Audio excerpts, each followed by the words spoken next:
Hey friends, thanks for joining. If you're here, then you get to see a little bit of. I want to explain this chess game that I recently just played on chess.com. I do a lot of my chess playing, pretty much all of it on chess.com, and I usually play either 5 minute or 10 minute games.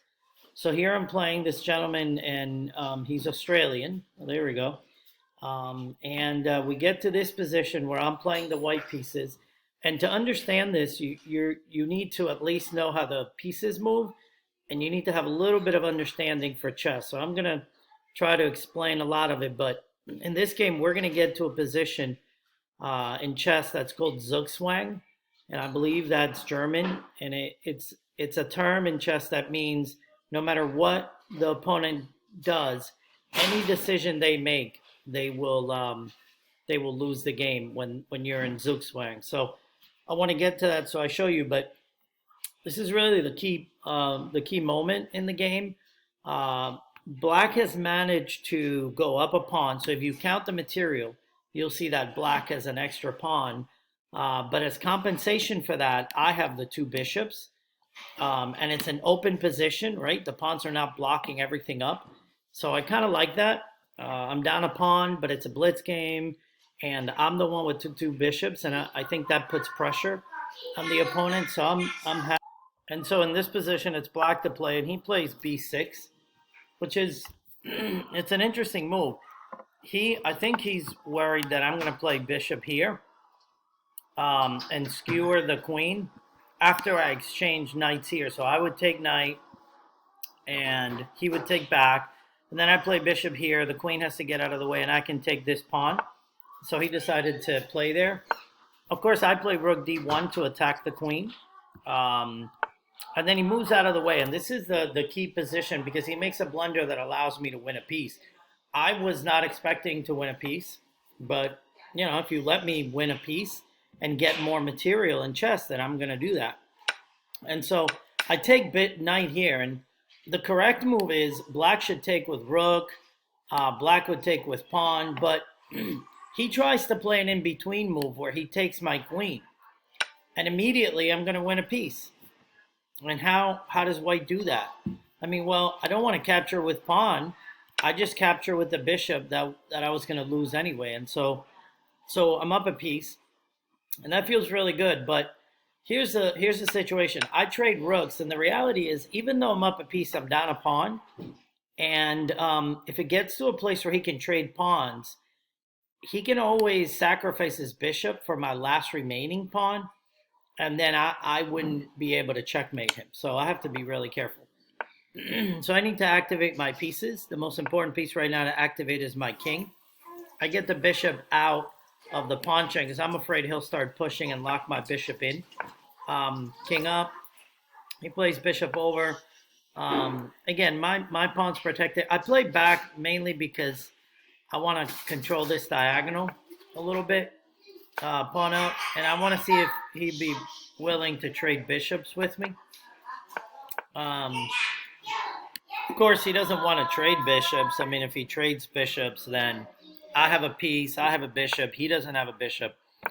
So again, I'm going back. He has to get out of the way. So I put pawn up mainly because I want to let my king come out. Pawn up. I want to control that square. Bishop back. Now I want to get my king towards the center here somewhere. This is what he wants to do. He wants to trade all the pawns, right? So I have to be careful not to do that. I want to play bishop back because if he plays here, I don't want to have to trade this pawn. And if my bishop's there, I'm going to have to.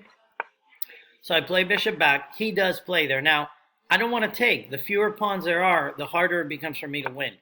So I think this is the winning move, believe it or not, because it locks down the position, and you'll see now. Now I'm going to target one of these pawns and hopefully win them. So he's check. I'm just going to bring my king over. Again, he doesn't have many places to go with the king. And I own the light squares because he doesn't have a light square bishop and I do. So all my pawns are safe on the light square. And here's my king in a great spot. Now I'm attacking this pawn with my king. I just have to be able to attack it one more time. And then I'm going to be able to take it, right? Because he only protects it once. So he knows this, and he's like, well, I'll put bishop here. Now I can't play there. If I play there, I lose my bishop. So how am I going to be able to attack this pawn again? So think about it. Maybe pause right now and think about how could you do that? How can you get this bishop to attack this pawn? Because if I put it here, I'm just going to lose my bishop.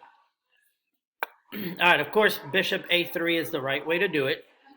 His king is kind of, he can't go here, he can't go here. He can't do much with the king.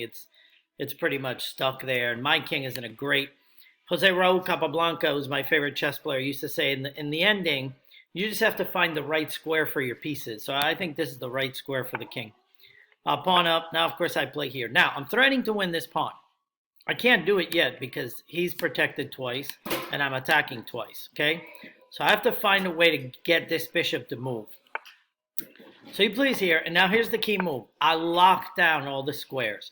Now if he plays here, he moves, he loses a pawn. If he moves the king away, the king can't come here. So if he moves the king away, he'll lose this pawn, right? So I have to find a way to either be able to force him to move here or move the king away. But of course, he has a bunch of bishop moves. He doesn't have to do that. But by moving the bishop here, he's not protecting this pawn.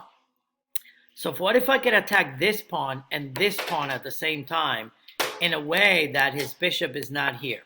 So I'm going to have to find a way to do that. So here's what I did.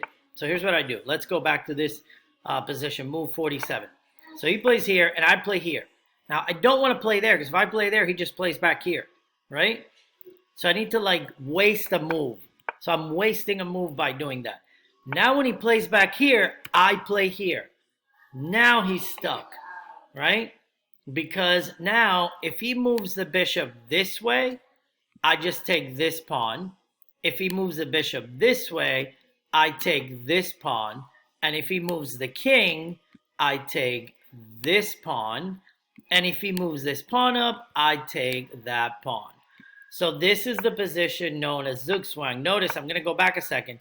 It's made possible by me wasting a move. I have to waste that move because I have to force him back here so that I can play then back there.